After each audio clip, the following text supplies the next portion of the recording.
Cet article est informatif et éducatif. Il ne constitue pas un conseil en investissement. La crypto est un actif volatile. Faites vos propres recherches avant toute décision financière. Pour nous soutenir, suivez-nous. BTC à 73 780 $, le crypto soldé du mois de mai. Cette semaine, le BTC chute à 73 780 $. La baisse atteint 11% depuis début 2026, un vrai test pour le marché. Les tensions US-Iran font grimper le pétrole à 95 $ le baril. Cela pousse la Fed à maintenir des taux élevés. L'or noir cher rend les obligations américaines plus attirantes. Le BTC perd des capitaux au profit du risque zéro. Le Nasdaq bat des records grâce à Nvidia. L'entreprise a gonflé ses revenus à 81,6 milliards $ cette année. L'intelligence artificielle avale les liquidités. Les investisseurs fuient le BTC pour miser sur les actions tech. L'introduction en bourse de SpaceX s'approche. On parle d'une levée de 75 milliards $ mobilisant les gros fonds. Les ETF BTC perdent 1,26 milliards $ en seulement 6 jours. Les institutionnels fuient le navire. Les baleines et les dauphins ont arrêté d'acheter. L'accumulation est au point mort selon CryptoCan. Block, Cash App lance les transferts en stablecoin UST et sur Solana et Polygon. Jacques Dorsey fait un virage stratégique. Sophie prépare son propre stablecoin bancaire. La finance traditionnelle adopte enfin la blockchain publique. Regardons le graphique journalier. Depuis le sommet de 126 000 $, le BTC dessine une descente massive. La moyenne mobile à 200 jours est surveillée de près. C'est la ligne entre marché haussier et baissier. Le RSI montre des valeurs basses. Cela signale une survente extrême et potentiellement un rebond à venir. Le MACD a croisé à la baisse. L'histogramme plonge sans répit depuis plusieurs semaines. Sur le graphique de 4 heures, un drapeau baissier se forme. Les sommets diminuent et les creux aussi.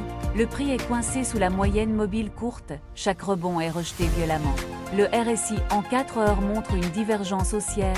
Le prix chute, mais l'indicateur refuse de suivre. Sur 15 minutes, le BTC a dévissé de 77 000 $ vers 73 780 $. Un crash éclair algorithmique. Le RSI en 15 minutes est descendu sous 20.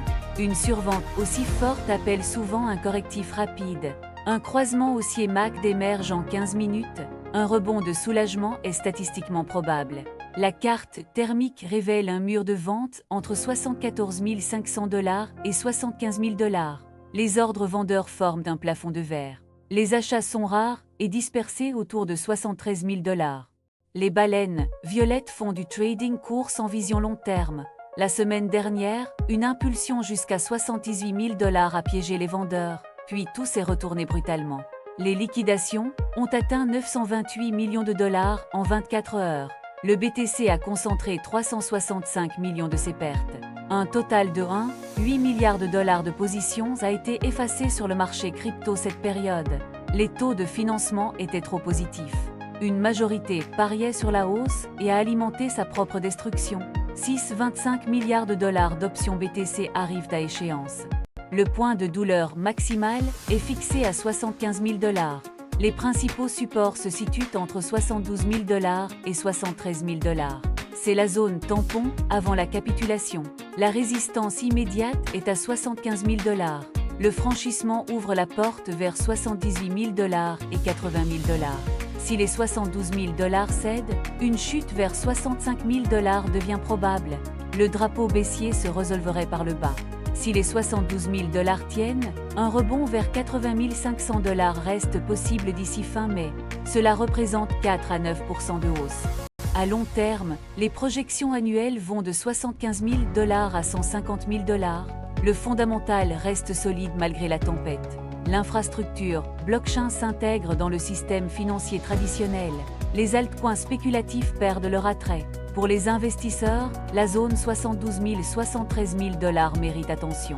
C'est là que les courageux peuvent ramasser. Évitez l'effet de levier dans ce marché dominé par les algorithmes. La manipulation des teneurs de marché est intense. Les baleines chassent les liquidités sans pitié. Restez prudents et ne misez pas tout sur un seul scénario. Merci d'avoir regardé cette analyse. Abonnez-vous pour suivre le